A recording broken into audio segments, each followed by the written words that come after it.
પોરબંદર જિલ્લામાં દરિયાઈ સુરક્ષા વધુ મજબૂત બનાવવા માટે મરીન સ્ટાફ દ્વારા સઘન કોસ્ટલ પેટ્રોલિંગ હાથ ધરવામાં આવ્યું હતું, જેમાં નવી બંદરથી નરવાઈ ગામ અને ગોસાબારાથી ટુકડા ગામ સુધીના દરિયા કિનારાના વિસ્તારમાં આ વિશેષ અભિયાન ચલાવવામાં આવ્યું હતું.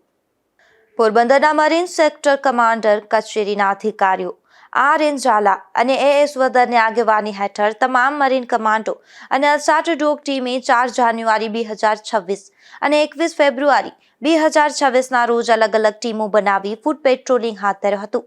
પેટ્રોલિંગનો મુખ્ય ઉદ્દેશ સમુદ્ર માર્ગે થતી ગેરકાયદેસર પ્રવૃત્તિઓ, સંભવિત ઘૂસણખોરી અને શંકાસ્પદ ગતિવિધિઓ પર નિયંત્રણ લાવવાનો હતો.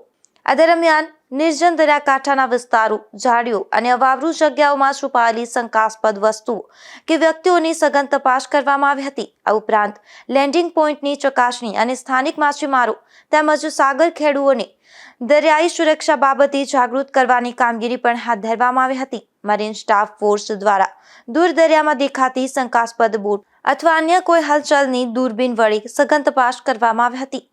અધિકારીઓએ જણાવ્યું હતું કે આ પ્રકારના નિયમિત અને સઘન પેટ્રોલિંગથી દરિયાઈ સીમા વધુ સુરક્ષિત બનશે અને કોઈ પણ અસામાજિક તત્વો માટે ભારતીય જળસીમામાં પ્રવેશ કરવો મુશ્કેલ બનશે.